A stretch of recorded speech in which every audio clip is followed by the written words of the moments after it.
आज हमारा शोधन का विषय है, वो लेकर के आपके सामने हम प्रस्तुत हो रहे हैं। तो हमारा विषय है सामायिक आलोचना, प्रतिक्रमण और प्रत्याख्यान। ये शोधन की प्रक्रिया है, प्योरिफिकेशन की प्रक्रिया है।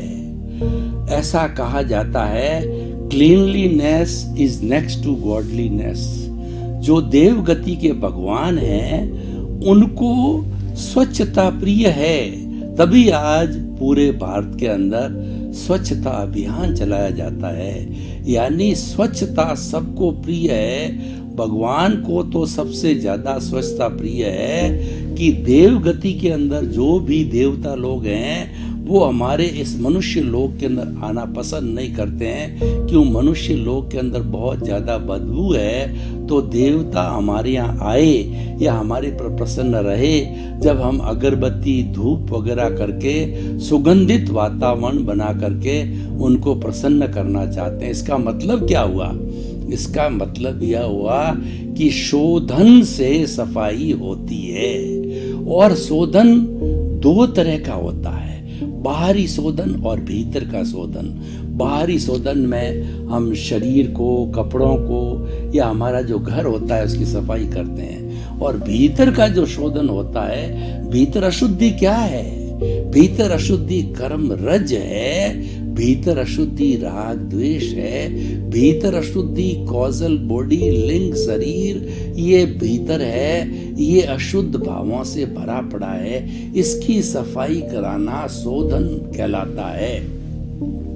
और जब ये स्नेह स्नेह साफ हो जाता है तो साफ होने के बाद के अंदर जड़ चला गया तो फिर चेतन तो अपनी मूल अवस्था में है ही है। ये चेतन तत्व जो है मूल अवस्था में होते हुए भी ये जड़ के कारण बंधा हुआ है। और जड़ जब इससे सेपरेट हो गया, कॉजल बॉडी से सेपरेट हो गई, तो सेपरेट होने के बाद वो तो शुद्ध है ही है। तो शुद्ध होने के बाद में वो सिद्ध बुद्ध मुक्त हो जाता है। और जिसका हमने शोधन किया है, जिस अशुद्धि को हमने साफ किया है, वो सारी कॉजल बॉडी जो चतुस्पर्शी होती है वो हमारे इस ब्रह्मांड के अंदर पृथ्वी में, जल जल में, अग्नि अग्नि में, वायु वायु में, आकाश आकाश में, ये पंचभूतात्मक का बना हुआ ये हमारी कॉजल बॉडी उसके अंदर चला जाता है। और दोनों का सेपरेशन होकर के और दोनों शाश्वत हो जाते हैं। तो भाई और बहनों, वो कौन सी विधि है जिससे हमारा प्योरिफिकेशन हो, वो हम आपको आज प्रैक्टिकल विधि बताना चाहते हैं। पहला सामायिक। सामायिक का अर्थ होता है कि गहरे में जाकर के देखना कि मेरा किन किन लोगों के साथ के अंदर बुरा व्यवहार हुआ है, किन किन को मैंने कष्ट दिया है। तो इसके लिए ध्यान करके भीतर गहरा गहरा उतरो। आपको इस जन्म का ध्यान पड़ेगा, बचपन से लगा के आज तक आपने किस किस व्यक्ति के साथ में बुरा व्यवहार किया, गाली किया, गलौज किया, उसके साथ के अंदर जो है वो झूठा मापतोल किया, या जो कुछ भी हमने बुराई की है उसका आप देखो। और अप्रत्यक्ष रूप से हम जो 84 लाख जीवा योनि, हमको पता नहीं है क्योंकि पिछले जन्म का हमारे पास में केवल ज्ञान नहीं है, मन प्रयोग ज्ञान नहीं है, अवधि ज्ञान नहीं है। तो हम जो है अप्रत्यक्ष रूप से उन सभी आत्माओं से जिनसे हमारा कोई भी लेना देना हुआ है, दुख का हमने जो है वो आपस के अंदर जो हिसाब किया है, तो उनको हम अव्ययवाद आत्माओं के रूप में अप्रत्यक्ष रूप से उनका चिंतन कर से उनसे क्षमा याचना करते हैं, उनसे माफी मांगते हैं। और वो स्वयं भी अव्ययवाद होती है, हमारी आत्मा भी अव्ययवाद है। तो आत्मा से आत्मा का संपर्क हो जाता है जिसमें कोई तार की माध्यम की आवश्यकता नहीं है, एक दूसरे को क्षमा करके एनओसी दे देते हैं। तो इस तरीके से सामायिक का अर्थ होता है कि समता की साधना, समभाव में रहना, सबको एक सा समझना और गहराई में जाकर के ये देखना कि मेरा किसके साथ में दुर्व्यवहार हुआ है। आलोचना। दूसरा है आलोचना।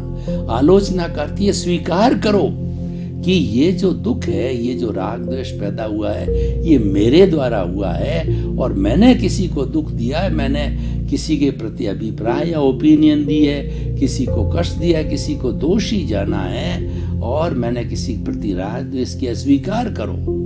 क्यों कन्फेसिंग बिना जो है हमारा शुद्धिकरण संभव नहीं। मैं आपको उदाहरण देना चाहता हूं। मान लीजिए कोई ज्ञानी व्यक्ति है, सहृदयशील है, विनयशील थे, उससे कुछ की बुराई हो गई। मान लीजिए उसने जो है किसी का मर्डर कर दिया फॉर एग्जाम्पल, तो मर्डर तो हो गया आवेश के वशीभूत होकर के, या जो है राग द्वेष के वशीभूत होकर के, या पूर्व जन्म का निमित्त के रूप में बन करके अब वो अपना शोधन करना चाहता है, तो वह क्या जज के सामने अपनी परिस्थिति बता देता है कि मेरे आवेश के कारण मैं अपने पर नियंत्रण नहीं रख सका और मैंने जो है वह इस तरीके का ये कार्य कर दिया। तो वकीलों के साक्ष्य के माध्यम से और सब चीज किसी भी माध्यम से प्रूव हो जाता है और वह उसको कन्फेस कर लेता है कि मैंने ये कर लिया, तो उसका शुद्धिकरण हो जाता है और उस व्यक्ति को फांसी की सजा छोड़ करके बहुत नॉर्मल सजा हो जाती है, क्योंकि उसने